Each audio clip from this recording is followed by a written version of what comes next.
رسول پاک دنیا میں عزت دینے آئے۔ کنز الامال کی حدیث سنیں، حضرت عائشہ صدیقہ رضی اللہ تعالیٰ عنہ حدیث کی راوی ہیں، کہتے ہیں میں بیٹھی تھی حضور کی بارگاہ میں، دوپہر کا وقت حضور کے کیلولا کا وقت ہوتا تھا، اس وقت صحابہ نہیں آتے تھے، حضور دوپہر کو تھوڑا آرام کرتے تھے۔ اب تو ہم بڑے بہادر ہیں نا، بالخصوص محفلوں کے لوگ بڑے بہادر ہیں، بڑے دلیر لوگ ہیں، 3 بجے سو کے بھی فجر جماعت سے پڑھ لیتے ہیں، یہ دلیری ہے نا جی۔ حالانکہ بڑا مشکل ہوتا ہے 1-2 بجے سو کے سویرے فجر کی نماز ہے، لیکن میں دلیر سمجھتا ہوں کہ جو بندہ 2 بجے سوئے پھر فجر پڑھ لے، یہ اس کی دلیری ہے۔ یا پھر شب زندہ دار ہوتے ہوں گے، ساری رات جاگتے ہوں گے، یہی ہو سکتا ہے۔ نبی کریم علیہ السلام عشاء کے بعد سو جاتے تھے اور پسند کرتے تھے عشاء کے بعد سونا۔ فجر میں حضور تہجد کے وقت بیدار ہوتے تھے، اور تہجد پڑھنا حضور کی دائمہ اور متواترہ سنت ہے۔ دعا کرو میلاد کی محفلوں میں تہجد کے فضائل بھی بیان ہونے شروع ہو جائیں، آمین تو کہہ دو۔ یہ بھی نبی پاک کی سنت ہے، مٹھائی کھانا صرف حضور کی سنت نہیں، تہجد کی نماز دائمہ متواترہ سنت ہے نبی پاک علیہ السلام، ہمیشہ پڑھی نبی کریم نے۔ تو صبح جلدی اٹھ جاتے تھے۔ اب نیند کی وہ جو کمی انسانی طبیعت میں رہ جاتی ہے، اس کے لیے امت کے لیے اسوہ چھوڑنے کے لیے حضور دوپہر کو آرام کرتے تھے۔ حضرت عائشہ صدیقہ رضی اللہ تعالیٰ عنہ فرماتے ہیں اس وقت بالعموم صحابہ نہیں ملنے آیا کرتے۔ سمجھ آ رہی ہے میری باتوں کی؟ صحابہ اس وقت ملنے نہیں آتے تھے، ان کو پتا تھا یہ حضور کے آرام کا وقت ہے۔ کہتے ہیں ایک بوڑھی خاتون ایک دن آ گئی دوپہر کو، عام روٹین میں لوگ نہیں آتے تھے، وہ آئی، اس کے ہاتھ میں چھڑی تھی، لاٹھی پکڑی تھی، اس نے دروازے پہ دستک دی۔ جب میں نے پوچھا کون ہے تو وہ عورت بولی، توجہ کرنا بات پہ، حضور آرام کر رہے تھے، کہتے ہیں وہ عورت جب بولی نا، اللہ کے محبوب چارپائی پہ اٹھ کے بیٹھ گئے،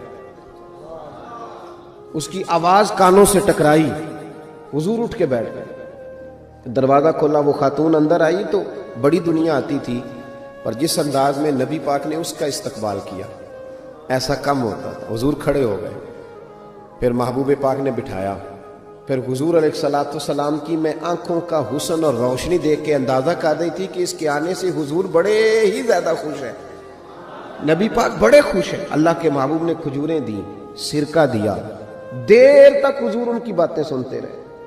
حضرت عائشہ صدیقہ کہتی ہے محب ہو کے محبوب نے، کنز الامال میں حدیث موجود ہے، محب ہو کے محبوب نے باتیں سنی، تسلی سے باتیں سنی، خوش ہو کے سنی۔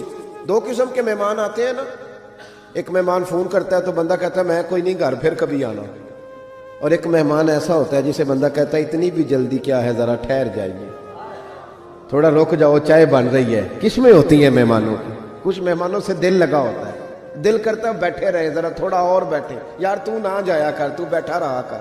ہوتے ہیں کچھ لوگ۔ دیر تک نبی کریم علیہ السلام نے بات سنی، اور کیا بات ہے، جناب عائشہ صدیقہ کہتی ہیں دل حضور کا لگا، میں نے دیکھا تو میں بڑی مطمئن تھی۔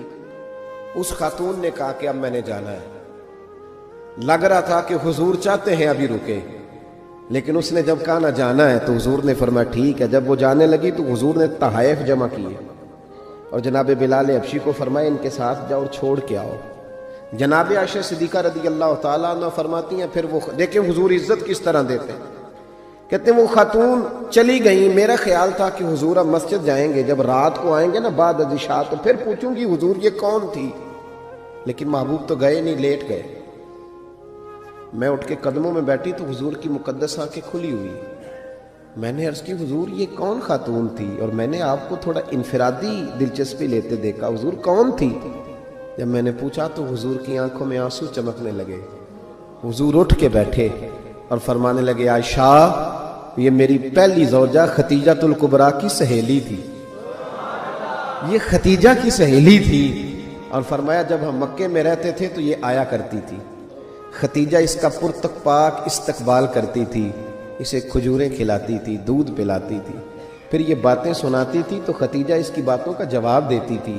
فرمایا آج اس کی آواز کانوں سے ٹکرائی ہے تو ساری یادیں پھر سے تازہ ہو گئی ہیں۔